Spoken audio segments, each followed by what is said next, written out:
സ്കൂൾക്ക് അവധി പ്രഖ്യാപിക്കില്ല. അതെ അതെ, നമ്മുടെ കുട്ടികളുടെയൊക്കെ ആവശ്യം പരിഗണിച്ച് സ്കൂളുകൾക്ക് നാളെ അവധിയാണ്. ബഹുമാനപ്പെട്ട മുഖ്യമന്ത്രിയായിട്ടും അതുപോലെ തന്നെ ഉന്നത വിദ്യാഭ്യാസ വകുപ്പിലായിട്ടും ഒക്കെ ആയിട്ട് ഇന്ന് നടത്തിയ ഒരാശയവിനിമയത്തിൽ എല്ലാവർക്കും അതിനോട് യോജിപ്പാണ്. ആദ്യം ചില കോണുകളിൽ നിന്ന് അങ്ങനെ അവധി വേണോ എന്ന ചോദ്യമൊക്കെ ഉണ്ടായിരുന്നു. ഏതായിരുന്നാലും എല്ലാവരുടെയും അഭ്യർത്ഥന മാനിച്ച് പ്രത്യേകിച്ച് നമ്മുടെ കുട്ടികളുടെ സ്പോർട്സിനോടുള്ള താല്പര്യം അതിനെ പ്രോത്സാഹിപ്പിക്കൽ കൂടി ഈ അവധിയുടെ പിന്നിലുണ്ട് എന്നൊരു താല്പര്യം കൂടിയുണ്ട്.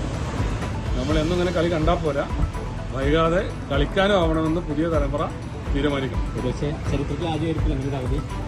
അതെ അതെ, ഒരു ഫുട്ബോള് കപ്പ് കാണാൻ വേണ്ടിയിട്ട് ഒരു ഫൈനൽ കാണാൻ ആദ്യമായിട്ടാണെന്നാണ് എൻ്റെ ഒരു ഓർമ്മ. അത്ര തന്നെ ഉള്ളൂ. ഇതിന് മുമ്പൊന്നും ഇങ്ങനെ ഒരു അവധി കൊടുക്കുന്ന കാര്യം ഉണ്ടായിട്ടില്ല.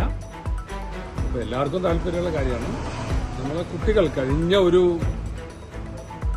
4-5 ദിവസമായി ഫോൺ നിന്നിട്ടില്ല. നിരന്തരം വിളിക്കുന്നവരൊക്കെ അത് ത്രൂ ഔട്ട് കേരള, ചിലപ്പോൾ മലപ്പുറത്താവും, ചിലപ്പോൾ കാസർഗോഡ് നിന്നാവും, ചിലപ്പോൾ തൃശ്ശൂരിൽ നിന്നാവും. ഇതൊക്കെ ഒരൊറ്റ ആവശ്യമുള്ളൂ. അപ്പോൾ അത് അത്രയേറെ ഒരു വലിയ തോതിൽ വന്നൊരാവശ്യം നമ്മൾ അവഗണിക്കുന്നത് ശരിയല്ല.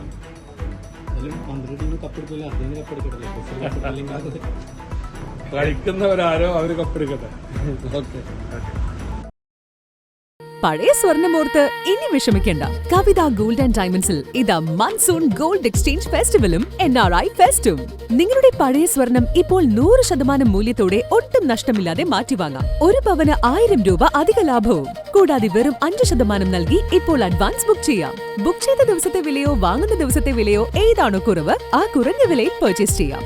ഫ്രീ ഇൻഷുറൻസും ലൈഫ് ടൈം മെയിന്റനൻസും ഇതോടൊപ്പം ലഭിക്കുന്നു. കവിത ഗോൾഡ് ആൻഡ് ഡയമണ്ട്സ്. പഴയത് മാറ്റി പുത്തൻ തിളക്കത്തോടെ മടങ്ങൂ.